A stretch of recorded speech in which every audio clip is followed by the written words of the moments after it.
Olá, pessoal. Sejam bem-vindos a mais uma entrevista, só que dessa vez não é com o gestor. Hoje nós estamos trazendo aqui o Fernando Blasco, do Cartório Blasco. A gente vai já explicar daqui a pouquinho qual que é a relação, por que nós estamos trazendo esse assunto tão relevante para o mercado de fundos imobiliários também. Antes disso, eu gostaria de convidá-los a acessar o site da EK Research. O link está aqui na descrição do vídeo, você vai poder fazer o seu cadastro completo e gratuito a todas as nossas coberturas. Então você vai ter acesso à nossa carteira de fundos imobiliários, carteira de ações, carteira de análise técnica, que são aquelas operações de mais curto prazo, renda fixa, enfim, todo o nosso universo de cobertura aqui na EK Research. Seu acesso vai ser completo e gratuito, é só nos acompanhar no link que está aqui na descrição do vídeo. Então, vamos lá. Queria, então, primeiro agradecer ao Fernando. Fernando, muito obrigada pela presença, pelo tempo dedicado aqui. Olá, agradeço muito pela participação, é uma honra. Espero conseguir tirar um pouco esse mito da participação do cartório nas operações de fundo e explicar a importância que tem no dia a dia, né, das operações e por que isso é tão importante para o investidor. Perfeito. Você é um tabelião de notas. Sou um tabelião de notas. Isso. E qual é o seu papel em relação com os fundos imobiliários aqui? O que os fundos imobiliários te buscam, te procuram para serviços? Perfeito. Os fundos imobiliários, né, de investimento imobiliários, eles na ponta, a gente tem os fundos de tijolo e de papel, mas na ponta, quando a gente está pensando nos fundos de tijolo, eles têm que adquirir o ativo, têm que formalizar isso. Muitas vezes essa formalização ela vai passar por um tabelião de notas, tem que fazer uma escritura, e depois tem que ser registrado no cartório de imóveis para efetivar a transferência da propriedade, né, ou dos direitos que o fundo está adquirindo.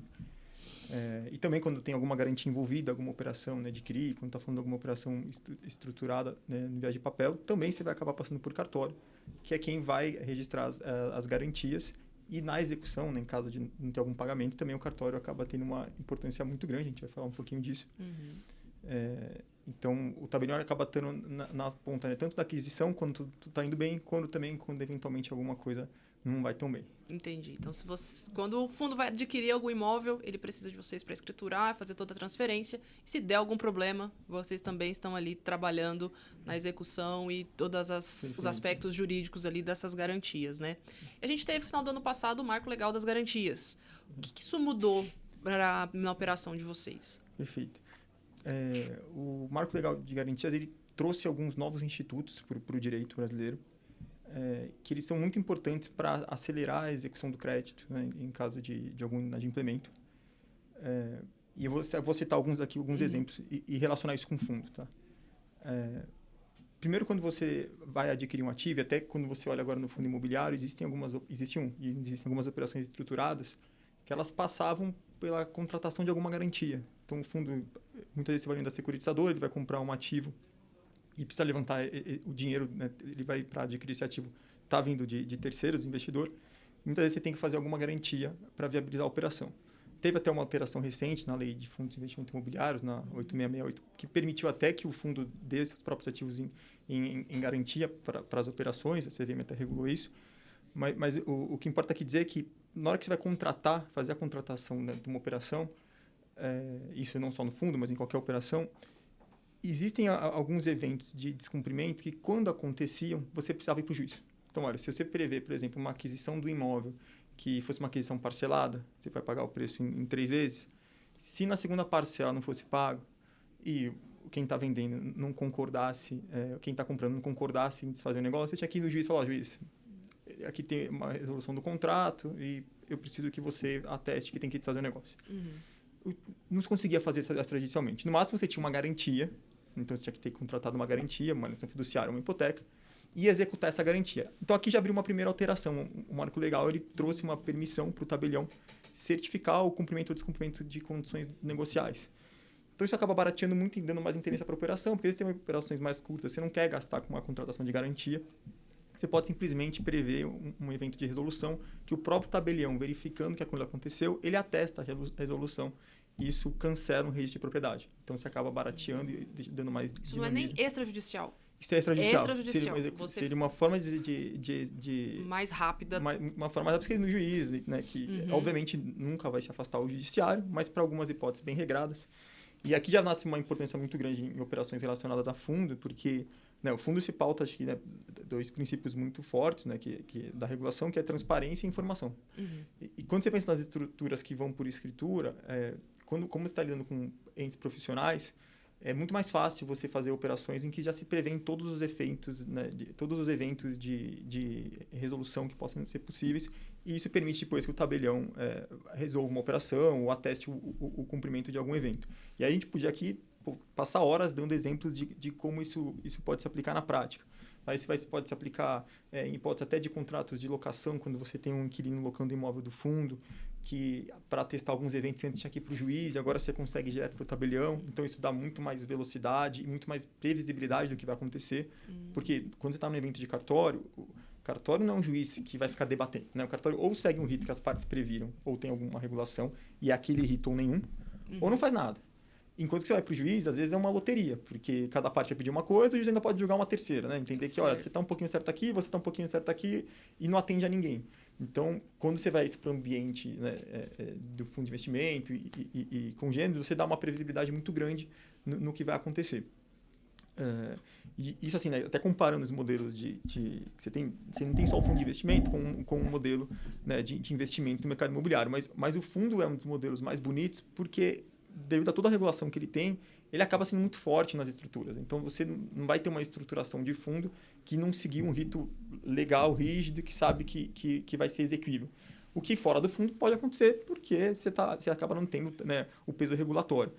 Então, a gente acredita muito, né, nos cartórios que o marco legal ele vai acabar dando muitas ferramentas, já deu, né, e vai acabar sendo usado muitas ferramentas novas que são mais baratas e mais inteligentes. Um outro aspecto também que é importante, assim, quando a gente vai para o cenário de garantias, então, né, quando o imóvel está dado em garantia, uma alienação fiduciária, uma hipoteca, o marco legal ele trouxe várias inovações para permitir que essas garantias sejam mais facilmente contratadas, né, constituídas, e que a execução também seja mais fácil e mais rápida. Tudo extrajudicialmente também. Então, antes você só conseguia executar fora do juiz se fosse alienação fiduciária, não conseguia hipoteca. Não vou entrar aqui tanto na distinção, mas basicamente são duas formas de garantia imobiliária. Só que você não conseguia executar a hipoteca se não fosse em juízo, agora você consegue. E a alienação fiduciária ela tinha algumas travas que atrapalhavam muito o procedimento. E essas alterações todas elas vêm muito para tornar mais fácil a vida no final, na ponta do gestor, porque ele acaba tendo uma previsibilidade muito maior do que ele vai poder ou não vai poder fazer.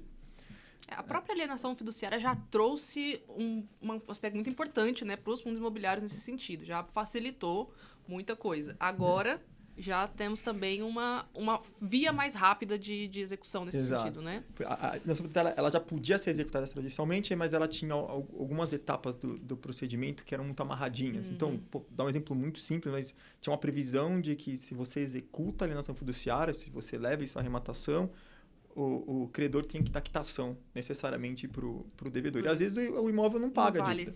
E aí ele deixava de executar. Ou ele tinha que... Porque, mas se ele tivesse previsto no contrato, que era só um percentual que estava sendo dado em garantia, mas às vezes não se previa, às vezes o imóvel desvaloriza, é difícil fazer imaginar os cenários possíveis que podem acontecer com o imóvel. Agora você não tem mais essa preocupação, porque não dá mais quitação. Então, se o imóvel não pagar na hora que ele for arrematado, não pagar a dívida, continua devendo. Então, você torna muito mais fácil a operação, porque você não precisa ficar sempre analisando o mercado para saber se vale a pena ou não vale a pena. E no momento de contratação também é mais fácil você pegar um imóvel em garantia, que eventualmente você não pegaria. Posso avançar um pouquinho aqui no outro ponto? Sim. Teve uma outra inovação que eu acho que vai mudar muito, assim, como a sociedade brasileira vê o tabelão de notas, e especialmente, né, pensando em cenários que acontece com o fundo de investimento, que você tem as operações descasadas, né, você está levantando recurso, mas você já está se comprometendo na aquisição de alguns imóveis, está estudando, que é o chamado escrow account, ou a gestão de contas vinculadas. Perfeito. O que é o escrow account? Vamos pensar pelo exemplo, antes de dar conceito. Então, imagina que você vai lá comprar um carro, e você vai comprar um carro, o carro custa 50 mil reais, só que você achou esse carro num site da internet e você quer pagar pelo carro, mas você está inseguro se realmente a pessoa que está falando que é dona do carro, se o carro existe, se vai entregar o carro. Tá. Pô, o que seria excelente? Seria muito bom você poder falar, olha, cartório, vou transferir o dinheiro aqui numa conta que é vinculada a essa operação, então uma conta ligada ao cartório, mas que nem o cartório recebe pessoalmente, né? Quem entra na conta do Fernando, do cartório do Fernando, é uma conta vinculada só à operação, que vai contar uma história que assim, olha, tem esse veículo aqui que está negociado para venda, o preço é esse daqui, esse dinheiro aqui, o intendente comprador, né, que o interessado está depositando, agora só vai ser liberado para o vendedor quando ele mostrar que entregou o carro, mostrar que o Renavan foi transferido. Aí, se o tabelião vendo isso, ele clica no botão e transfere o dinheiro para a parte. Se isso aqui não for dado até o prazo, o outro botão que o tabelião tem é para devolver para o comprador. Entendi. Você resolveu o problema. Isso aplica para imóvel também. Isso é uma coisa que a gente vê muito. A gente vê muitas aquisições e contratações imobiliárias, elas às vezes ficam meses a fio porque existem algumas condições preliminares que não se consegue cumprir rápido. Exemplo, às vezes tem um imóvel, você tem um imóvel de 100 milhões de reais, só que para conseguir transferir, né, na ponta, lá no cartório de imóveis, você precisa pagar você tem que dar uma baixa de uma garantia que custa R$1.000.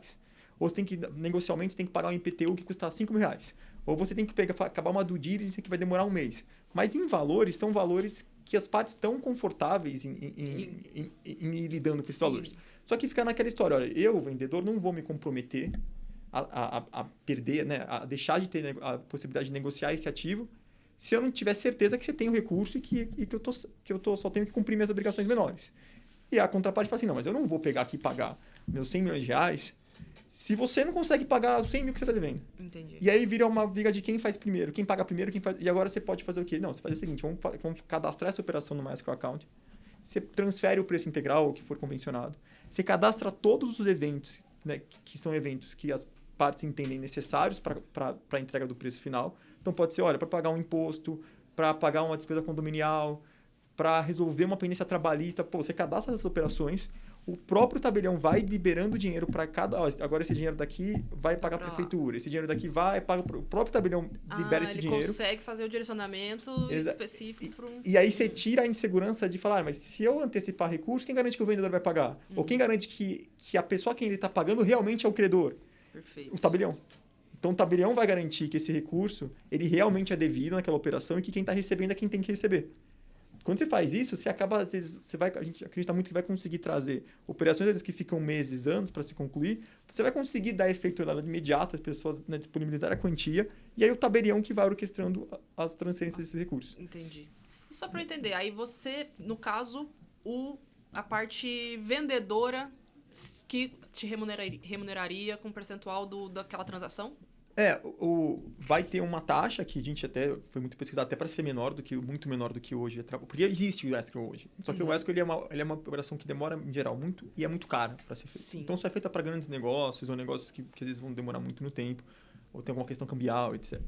Então, o que está sendo feito em cartório é uma realidade para atender qualquer tipo de serviço. Desde uma escrow que é de R$10.000 até uma escrow que envolve uma securitização. Do carro, como você comentou, até a transferência você do carro. verifica se não tem nenhuma multa, nada lá. Exato, porque R$50.000, você não pode cobrar, vou cobrar R$1.000 para fazer, não fecha a conta. De repente você vai ter que cobrar R$50. Então, ele está sendo feito de uma forma para viabilizar todos os tipos de operações. E assim, para o cartório, tal como é uma escritura, não importa quem paga, né? Uma das partes tem que pagar. Via de regra, quem paga é o comprador, via de regra, e repassa o custo de alguma forma para o vendedor. Perfeito. E nesse momento que fizesse a operação, já vai estar lá um custozinho, que é o custo final do cartório. Então, ele já vai, né, na hora que ele for pagar lá o Bolepix da operação, ou fazer a transferência, já vai estar prevista também a rubrica, que é a remuneração, né, dessa gestão.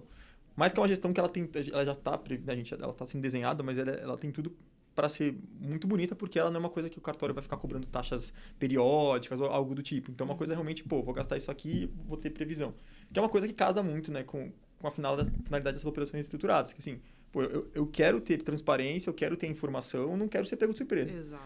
Isso é uma coisa que o tabelião dá bem, e a gente acredita muito que muitas operações que às vezes elas iam para o tabelionato só na ponta final, vão acabar eventualmente vindo um pouco antes.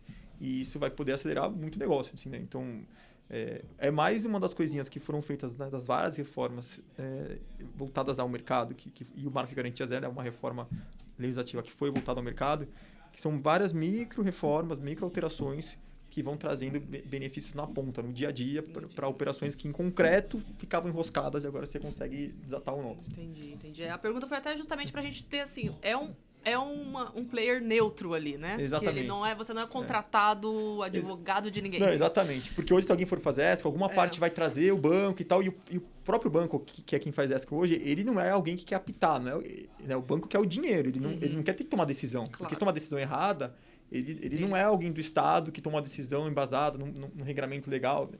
E tem até uma outra coisa, pensando até muito em segurança, né? Que essas contas que o tabelião vai gerir, elas têm uma coisa na lei que chama impermeabilidade. Então, assim, quer dizer o quê? Uma vez que você comprometer essa operação em escrow, se depois quem está vendendo sofreu uma penhora trabalhista, algum tipo de constrição, em teoria isso não vai afetar mais o negócio. Então você acaba viabilizando que o fundo às vezes faça as operações, né? É muito comum, às vezes o fundo está envolvido em operações de incorporação imobiliária, então tem alguma incorporadora, faz uma SPL. Se lá no começo, nessa aquisição, já às vezes colocar uma escrow, alguma coisa do tipo, você já trava a operação e meio que criar lá um evento temporal para se alguma coisa acontecer depois, esse dinheiro já está, essa operação, né, já está resguardada e não poder ser questionado. Então, isso também acaba dando dinamismo para os negócios que hoje acabam ficando muitas vezes escriturados de forma particular até chegar ao momento do cartório, né? Entendi. Isso é importante a gente ver muitos... a gente viu alguns casos, a gente acompanha as movimentações, as transações, o fundo divulga, celebramos aqui Perfeito. Um compromisso de compra e venda e tudo sujeito à superação de condições precedentes. Exato. Às vezes vai meses, Exato. Aí depois de uns 2 meses o fundo divulga o fato relevante. Exato. E às vezes nesse momento que faz o compromisso, entre o compromisso e concluir, pode acontecer alguma coisa externa que inviabiliza. Já aconteceu e a gente... E acontece. A gente acha só a aprovação ali de algumas... Às vezes não, né? Às vezes o fundo está adquirindo uma propriedade em que ele vê que tem um potencial de expansão ali. Só que ele precisa se certificar que ele pode fazer aquela expansão, que se ele tem todas as autorizações para fazer aquela... Então, e aí fica vinculada, né, porque às vezes pode acontecer algo que, tudo bem, era um processo de due diligence, ele achou algo lá de trás que não tinha jeito, ia macular. Só que às vezes também pode acontecer de aparecer uma coisa nova entre esse compromisso e a finalização, que às vezes você não vai ter proteção porque você não tinha terminado o negócio. E quando você eventualmente coloca uma escrow antes, você cria uma barreira que desde então já traz uma proteção. Perfeito. É claro que vai ser casuística, né? Tem vezes que vai se justificar, não vai se justificar, mas é importante que trouxe mais um instrumento, né, que tira que permite uma operação se concluir de uma forma relativamente barata, porque é uma taxa que vai ser barata mesmo, e com a presença desse terceiro, que é algo que no fim na ponta é um ente do Estado que está titulando a operação. Então, até se tiver algum questionamento, não é que foi, mas foi um profissional. Não, no fim é o Estado que olhou aquela operação e fez e permitiu aquele condicionamento. Sim, acho que é mais um passo importante na maturidade da indústria, né, na modernização e na evolução da indústria de fundos imobiliários, né? Isso é importante. Do mercado imobiliário como um todo, né? E os fundos imobiliários, no final das contas, como sendo um dos que talvez movimentem aí grande parte desse volume, né? Exato. E na outra ponta, né, o que a lei trouxe, que são essas possibilidades do tabelião certificar o cumprimento ou descumprimento de contratos. Então, vamos pensar de novo, né, por exemplo, assim, imagina então que você comprou, a gente comentou um pouco antes, a gente comprou lá o imóvel parcelado em 6 vezes. Perfeito. Mas, por questão negocial, já previu que ia transmitir a posse, domínio, registrou, entrou na matrícula, o dono já é o fundo, já é o João, quem for, já está lá, é o dono. Só que deu um prazo para pagar.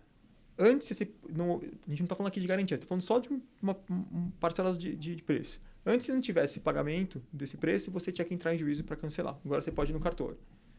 Só que a lei não permitiu só isso. Ela permitiu, por exemplo, que você faça uma compra e preveja que, olha, se em determinado prazo acontecer um evento do tipo, olha, a gente faz uma compra e prevê que tem que ser celebrado um instrumento de locação em 6 meses. Se não for celebrado esse instrumento de locação, o efeito é a resolução desse contrato de compra e venda. Antes, se acontecesse isso com um evento externo, a parte falava assim, o vendedor falava assim, não, o comprador falava assim, não, mas tudo bem, eu vi que o primeiro, mas não, aconteceu uma coisa, não vou cancelar. Tinha que fazer o quê? Ter que ir pro juiz, explicar o que aconteceu, aí eu vi as partes e falava assim, não, peraí, mas se no tabelionato eu previ que um dos motivos de resolução do contrato era a não assinatura de um compromisso, né, ou da locação do imóvel, o que fosse, vai resolver, o tabelião tem o poder de atestação para soltar uma ata notarial que vai ter por efeito cancelar a Cancelar propriedade. aquela transferência. Inclusive, se tiver um dia, mas o dinheiro foi para outra conta, você vai certificar e é uma certidão que você vai mandar para o banco, que vai falar, banco, fulano de recurso da conta tal tem que ser transferido para a conta tal. Então, você acaba dando um poder, né, negocial muito grande, porque desde que seja muito bem redigido. E aí, a importância dos fundos, porque os fundos eles já têm o perfil de serem hiper bem assessorados. Né? Acho que não tem ninguém no ramo imobiliário mais bem assessorado. Então, assim, uma vez bem estruturados esses contratos, né, originais com as partes, né, prevendo essas condições, você permite que vários negócios possam ser feitos em cadeia e depois a execução possa ser verdadeira. Porque isso é um problema que muitos negócios acabam não sendo feitos de forma tão complexa ou com tanta etapa, porque sabe que se der algum default, der algum problema, você no fim, mas pode prever arbitragem. Tá, mas a arbitragem também hoje é muito difícil de você tem um procedimento, você não sabe como vai vir a decisão, e também ela não deixa de poder ser questionada em juízo. Então, no fim, você vai acabar indo para o judiciário, e aí, às vezes não vale a pena, né, alocar esse risco, porque você não consegue precificar. Quando você passa a ter uma permissão para o tabelião fazer isso, de antemão, o tabelião, na hora de ver a escrituração, ele vai falar assim, olha, essa condição que vocês querem ter, ok, dá para o tabelião depois certificar se cumpriu ou não cumpriu. Pô, essa condição eventualmente não dá e você não precisa nem tomar o risco de contratar uma coisa que você sabe que depois só o juiz vai resolver. Então, você também abre uma gama de possibilidades que com certeza vão ser exploradas e vão aumentar, né, vão aumentar os negócios. Para facilitar essa execução se necessária, né? E até, acho que você comentou, né, da constituição de ônus reais, que a gente fala lá para os imóveis dos fundos imobiliários, né? Até pouco tempo atrás, isso era totalmente vedado. Aí os fundos, eles acham, né, poxa, tudo bem, não posso constituir ônus reais aqui, mas eu posso securitizar os recebíveis futuros e tudo mais. Perfeito. Agora foi liberado, não sei se a CVM liberou de vez mesmo, primeiro ela soltou uma circular, meio que dando espera aí, né? Mas depois ela soltou a instrução normativa 200, que alterou a 175, que está para entrar em vigor, e previu lá, no anexo 3º, previu a possibilidade mesmo dos fundos darem os ativos em garantia, desde que seja uma operação relacionada.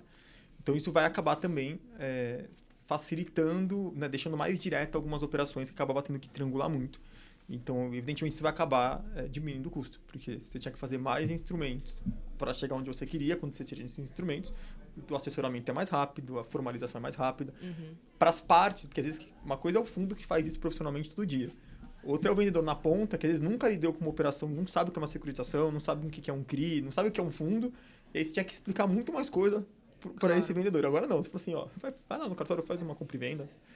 Uma compra e venda? Conheço. Acabou. Aí vai. Então vai ser, até para fechar negócio, vai ser muito mais fácil. A gente, já vi várias vezes que realmente a gente via os fundos, advogados se esgoelando para conseguir explicar de uma forma que o vendedor ficasse confortável. Tá bom, entendi, vou receber. Então isso, termina. E, de novo, né, quando você torna a regulação mais simples, você permite que o racional seja criado para as coisas mais importantes. Então, foi um passo importante também. O que se diz muito é que não teve uma inovação profunda, simplesmente se permitiu que se fizesse de uma forma reta o que acabava fazendo com estruturas mais complexas.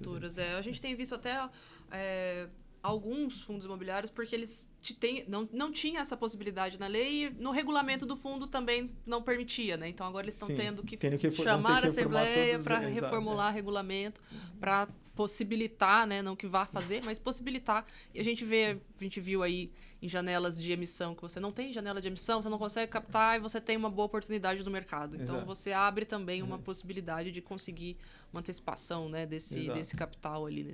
Porque às vezes tem regiões que até é fácil de quantificar a valorização do imóvel, então você já sabe que você pode, né, dar um pouco em garantia e fazer a outra operação. Mas antes estava amarrado, você não podia, né? Você tinha que vender o ativo ou fazer. Então, fica muito mais fácil agora. Perfeito. Você já está há quanto tempo nesse ramo imobiliário, assim? Você trabalha há quanto tempo? Eu sou tabelião há 10 anos. Há 10 anos. Aqui em São Paulo há 7 anos. Já atendeu muito fundo imobiliário em transações e tudo? A gente já atendeu muita operação, muito fundo. Eu acho que é uma das atuações mais legais, porque você vê as operações de mercado, né, acontecendo mesmo. E é isso, a gente acaba sendo um perfil, até pelo local que a gente está, acaba sendo um perfil próximo, né? Que a gente foi na Faria Lima também, acho que muitas gestoras estão aqui também. E já vai direto precisando e tem... você tem algum Não sei se você vai ter algum exemplo aí de imbróglio, assim, que foi demorando muito tempo, de ligado ou não a fundo imobiliário, tá? Não precisa, claro, citar, mas que se fosse com os moldes que nós temos hoje, teria sido resolvido. Tem muito. Porque tem muito assim, primeiro, pensando nas duas coisas, né? Primeiro, questão negocial, que a não existência da autorização para constituir garantia sobre bem próprio do fundo. Pô, isso negocialmente era um inferno, né, de se explicar para o vendedor, porque ele fala assim, mas espera aí, eu vou ter que constituir uma garantia de uma coisa que é minha e eu vou dar... Ele ficava até ele entender que não dava... O que está acontecendo era algo que demorava. Uma coisa que a gente vê muito, são essa questão dessas condições, né, que impedem a conclusão do ato. Porque muitas vezes o tabelião e as partes, elas já sabem de antemão o que vai acontecer. Sabe que vai demorar um tempo, mas já sabe o que vai acontecer, porque na ponta você já analisou o processo, se o vendedor não quiser pessoalmente fazer, se com uma procuração alguém vai conseguir resolver. Só que você, às vezes, não tinha...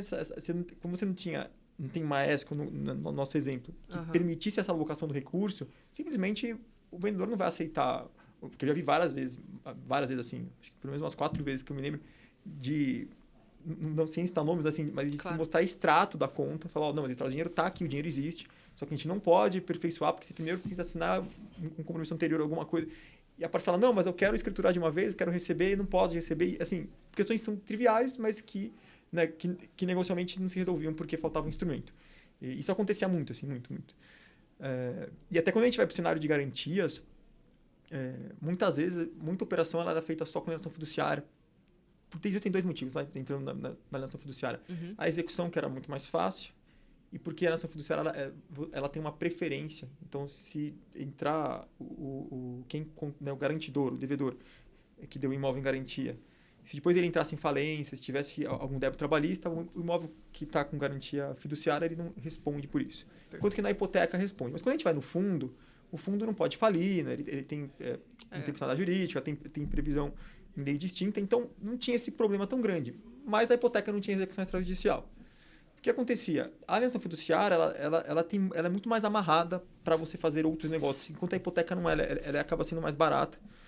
Basicamente, né, aqui dando exemplo de uso, se às vezes o fundo, alguém vai adquirir vários imóveis e aí vai fazer uma incorporação, aí tinha que juntar vários imóveis em uma matrícula só, estava em alienação fiduciária, tinha que cancelar, fazer outra.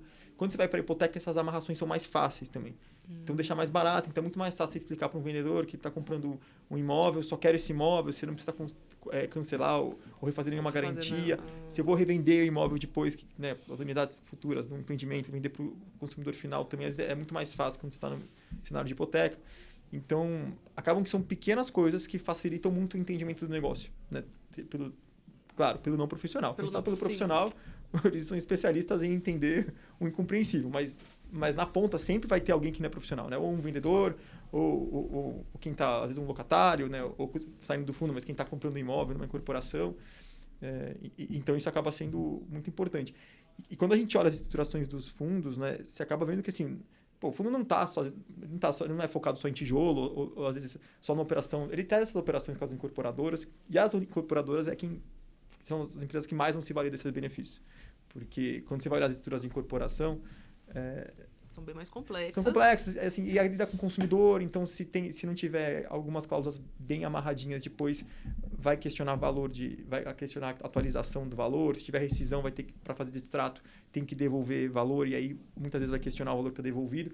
E tudo isso, quando agora ele permite que o tabelião passe a participar disso, você vai conseguir precificar muito melhor as operações, né? Então, você vai acabar impactando em juros, em tudo que você está cobrando, que você está repassando. Excelente. Certo.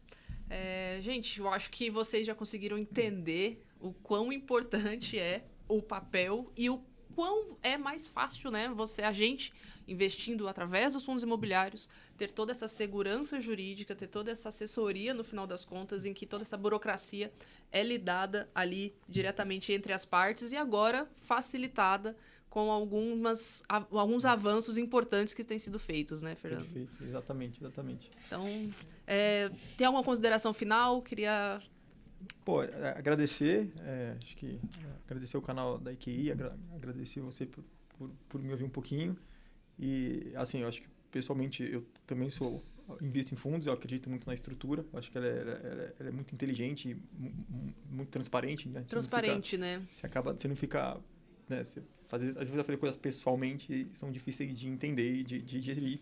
E você acaba tendo gestores que só fazem isso. Né? É verdade. Então, parabéns. Queria agradecer mais uma vez. Nós que agradecemos a esse assunto que não é fácil de abordar. É bom que conseguiu aí falar pra gente numa linguagem clara e que a gente consiga entender um pouco melhor todos esses aspectos que envolvem essas transações, que a gente só vê em fatos relevantes e tudo, mas tem toda uma estrutura ali por trás envolvida. Então, muito obrigada pela presença e obrigada a você que nos assistiu aqui. Lembre-se de nos acompanhar aqui no canal para você não perder nenhum dos nossos conteúdos. Até a próxima!